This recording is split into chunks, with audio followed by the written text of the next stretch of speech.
China's social credit system. Now, a lot of people either try to make excuses for it, or they try to talk about how bad it actually is. I'm here to tell you that it's probably not what you think, but it in fact is probably much worse than you think.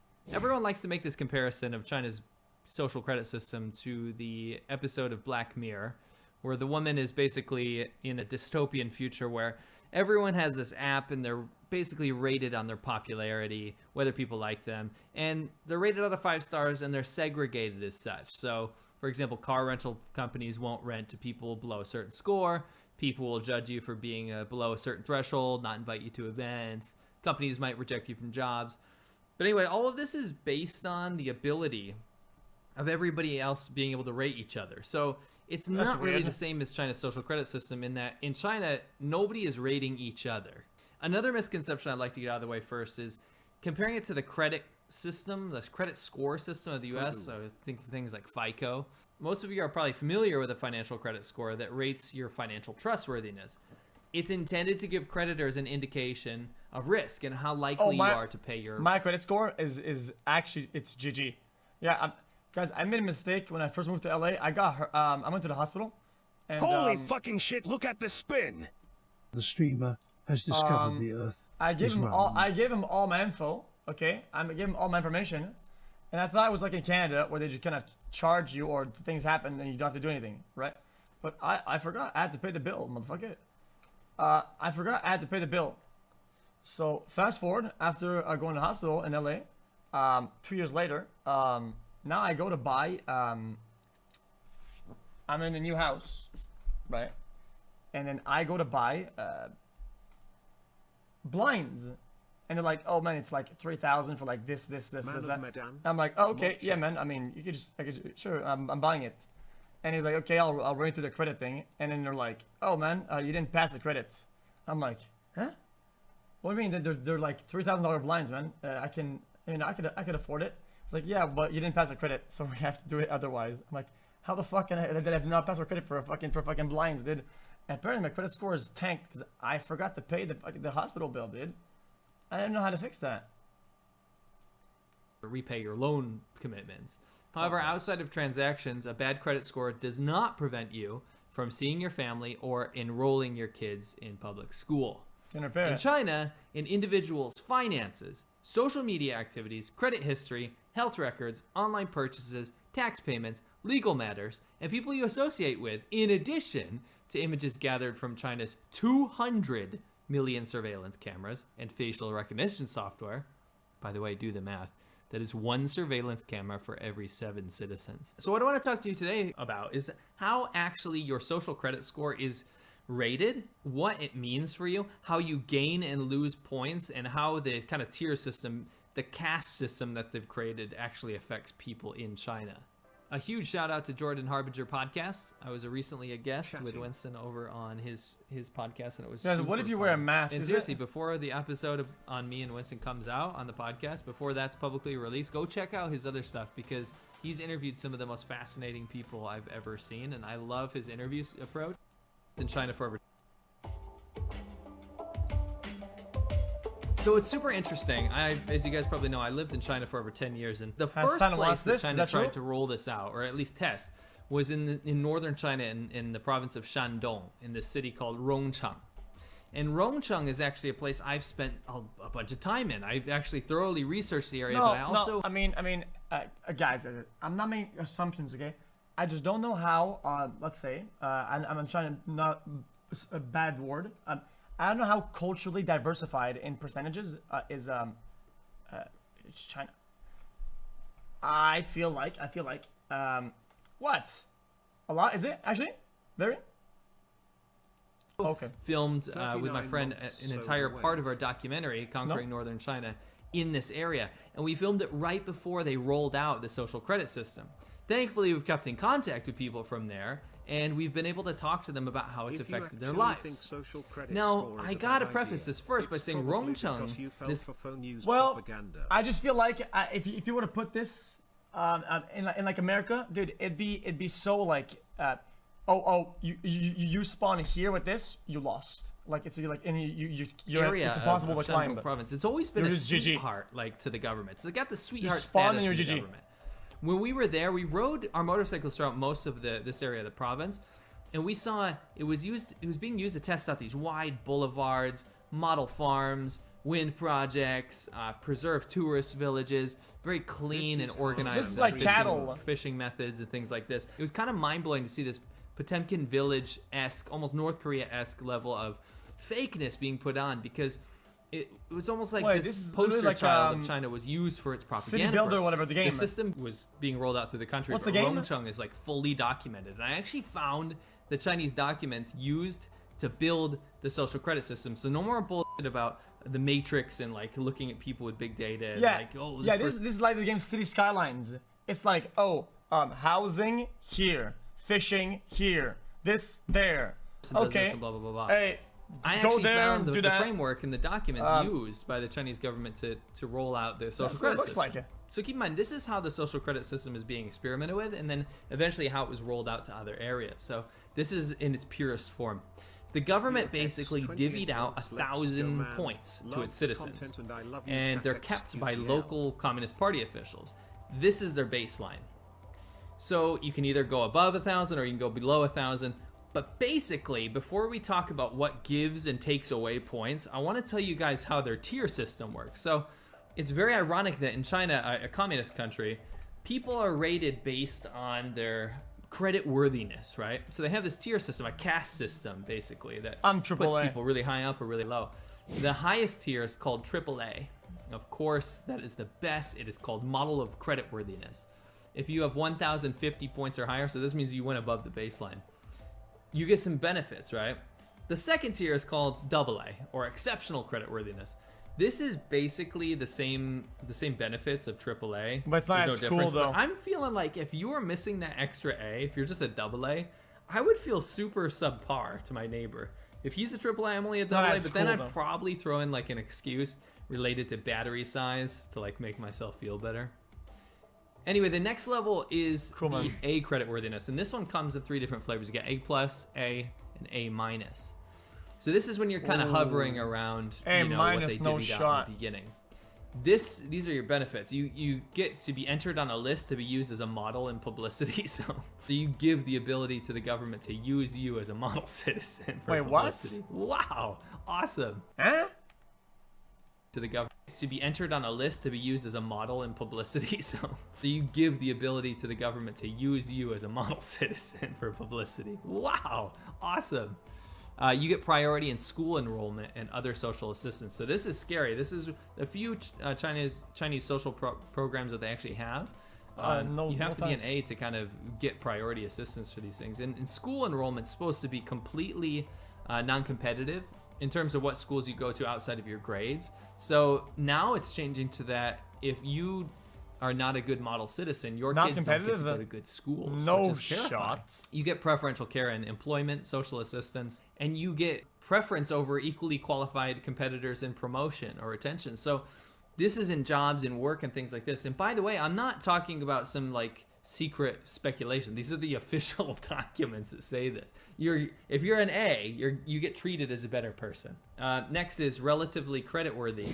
So that's when you've dipped below 1,000, right? You're locked into it for 2 years. And what happens now? Oh, you're is locked if in. you're in a B tier, you're probably going to get lectures and visits from people, the government officials, and they're going to tell you how you can improve your score, right? But you're going to be locked in there in like probation for 2 years. Now, when you drop down to a C, when you're at like 600 to 849 points, you're locked in there for 3 years before you can move up to a B even. More visits from officials. They're going to be watching you, making sure you're on good behavior. They're going to be scrutinizing you in daily life. You're going to be on a list now. Now, this list won't go to the full public with all of your information, address, age, what you did wrong, Well, blah, blah. But it will go to other government officials. What's So funny? it's- I mean, it's so crazy that it's funny. Like, dude, 3 years to get out of C and 2 years to get to A. Like, even though you work really hard and you completely change your behavior, it takes 5 years for you to be recognized as a decent person. Said it will go to a limited audience. When you drop to the lowest tier, and this is Minimum. D, this is called not creditworthy. Basically, it's like if you talk about Indian caste system, it's the untouchables. You're locked into level D for 5 years, right? So this is, when you're locked into D, you're talking about the officials are coming to visit you all the time.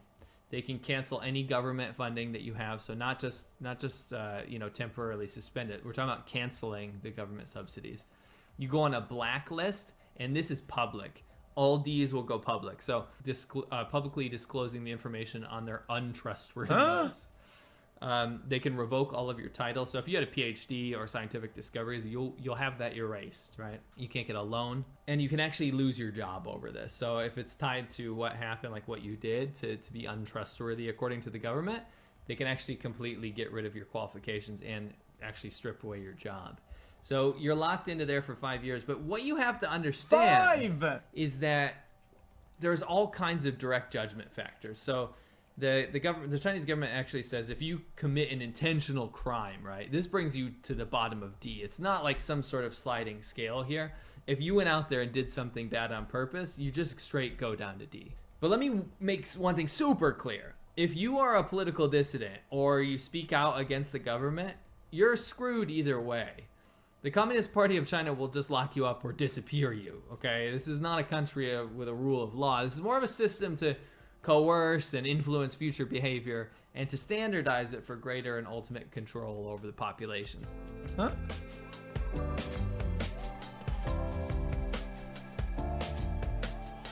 So, now that you know all these tiers, right? Disappear?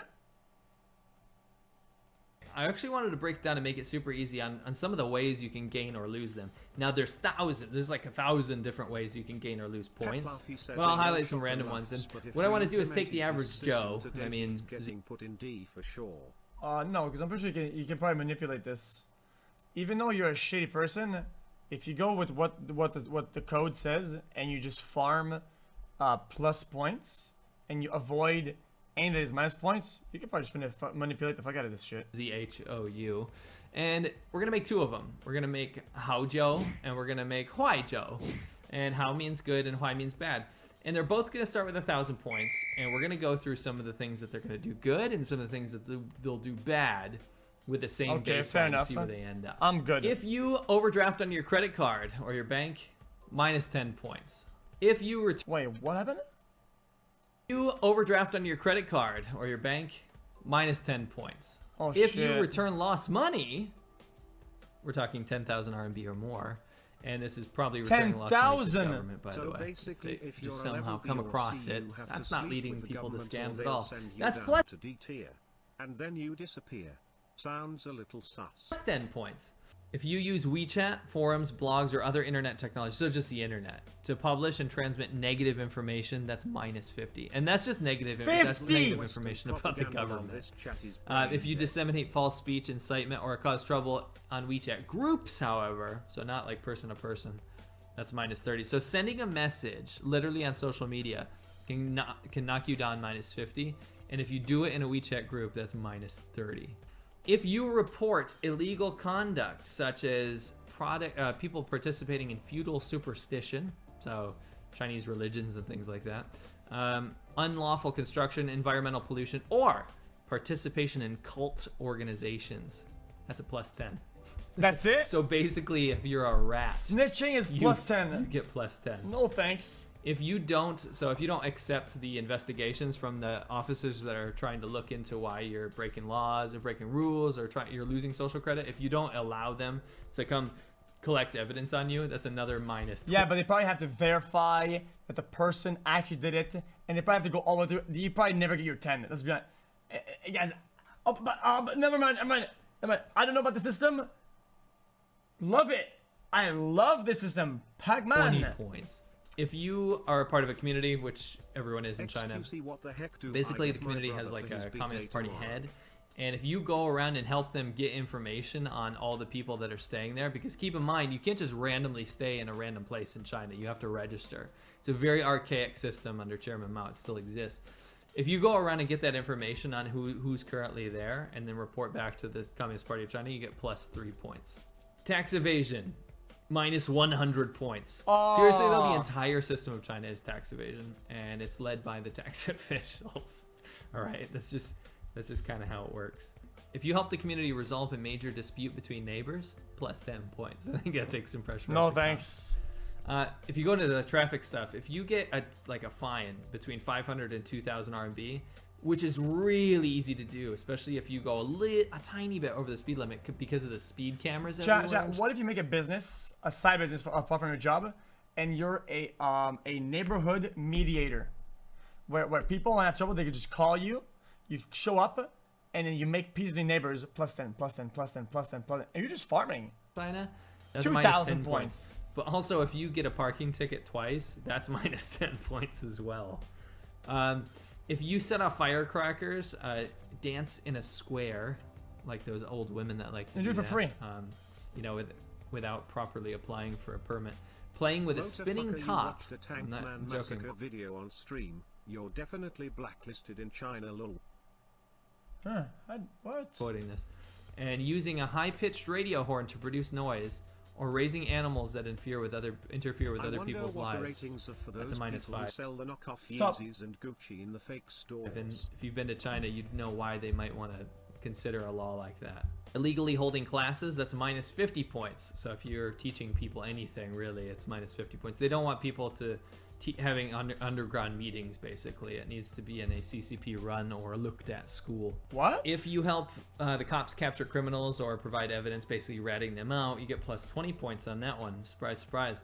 If you violate reproductive planning policies, meaning you break the 2-child policy in that you have 3 children, or you don't allow the government to sterilize you, which actually does happen in the government reproductive planning buildings throughout the countryside.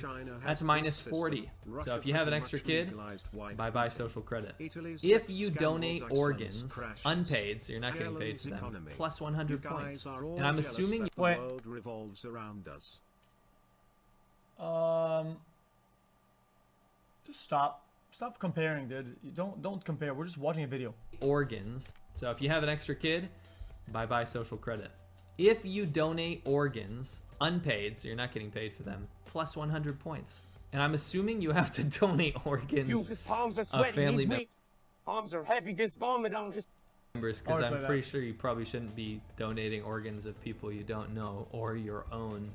If you're donating your own organs, you probably wouldn't be, you know, alive to have a social credit score, but whatever. Unauthorized renovation of houses, minus 5.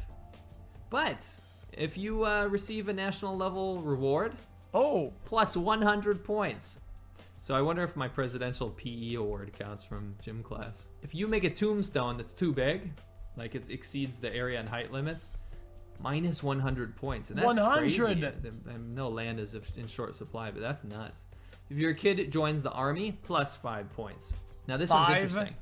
In China, in the Constitution of China, you have the ability as a citizen to petition to Beijing directly to the government if you have a grievance and if it's not being resolved, right? So petitioning to the government doesn't mean you can go out and protest. It means you can go file a petition letter.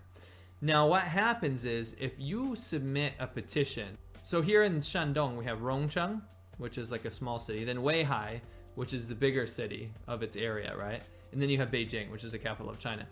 If you petition a complaint to Weihai, like the next up city, rather than petitioning to Rongcheng, you get minus 10 points. So they're actively trying to stop people from petitioning to higher officials. If you petition to a provincial level, like straight up to Shandong, that's minus 20. And if you petition directly to Beijing, that's minus 50. So literally, if you have a problem that you need resolved and you need the government to help you with, if you go to Beijing to petition, you literally lose 50 social credit points, even though it's in the Constitution. Think about that for a second. They just literally want people's problems to be confined to their areas so that they can micromanage and control them. If your kid receives a recreational award or a sports award on a provincial level, you're gonna get a plus 20 social credit points. So that's worth it then. Timmy that is wins worth state it. Championships in with his football team. Your social credit points just went up. Another way. But then that falls like hyper crazy competitive behavior. These points is if you get criticism. So there's this thing called self-criticism in China. If you work in the party. Like, what if I need a fucking loan? Dude, we're at 980. We gotta go to 1,000 for me to get the fucking mortgage loan, dumb shit. You gotta win this. Win. Like, dude, this is crazy. If you do something wrong or the boss thinks you did something wrong, you have to do a self-criticism. And a self-criticism is where you have to make a statement or say in front of everybody like why you are wrong. If you're ordered to have one of those, that's -5. If they circulate it, if they actually put it in the newspaper and they be like, this so and so was bad because of this reason, if that happens in the city newspaper, -10. If it goes all the way up to Weihai, wait, but in the video he says that he's not making shit up because this is literally on the official document. Unless the official document is fake, I don't know. like the bigger city, if that gets circulated there, then that's -30. And I think you can see the trend here. This is kind of how Chinese media works, is there's stages. It goes super local, higher, higher, higher, higher. What is it? It's fake then? I don't get it. The higher up you go, the worse it is for your social credit score. Now, if we look at these tallies here, you can kind of understand how this works nominally. So what it looks like to me is that the government really is using this social credit system as ultimate control. Almost like a Jason Bourne Minority Report system, that people will be too scared to do anything in the future. And they'll know what to avoid, because when I look at the crimes or the things that really take away points on the social credit system, they're things that are against the government. They're things that are speaking out against the government. They're things that are critical against the government. Less so things that actually should be changed within Chinese society. And that's kind of disappointing. The big focus here, are your kids being good? Are you being good? Are you being loyal to the government? And that's terrifying. I see a lot of dictators around the world, if they were to read in the framework of this, would be salivating over this. It goes much further than just public shaming for jaywalkers, because China likes when the soft power comes out. There's, oh, look at this jaywalker got publicly shamed, and everyone's like, around the world, they're like applauding. They're like, yeah, what a dirtbag. Can't believe you jaywalk like this. But the implications are much more than that. The shaming behavior is one thing. What? This is more than shaming bad behavior. This is shaming actual potential dissidents and people that want to speak out and have freedom. This is the end. I mean, there was no freedom to begin with, but this kind of starts to delete the gray area that made China what it was. You get publicly shamed for jaywalking? Although this system's been officially in the works since 2014, what leadership could have come up with something like that, huh? Unlike media portrayals of some app that you can check to see if someone is good or bad based on the government, the reality of what the social credit score really is much more complicated, and it's much more sinister. At the same time, China's paid 50-cent army, or the nationalist disinformation team you might see trolling around comment section, they want the rest of the world to think that it's either exactly the same as a FICO credit score, or a handy tool to punish criminals. It's much bigger than that. I hope you guys enjoyed that. If you did, please head over to patreon.com/lawai86. We have a really good community over there. You can send me personal messages. I post behind the scenes content. We have a really good thing going, and it really helps me to keep the channel going. And don't forget to check out my new channel, Worthless Whips. It's a car channel. Can you actively check your, whoa! Can you actively check your score online? Like, oh shit, man.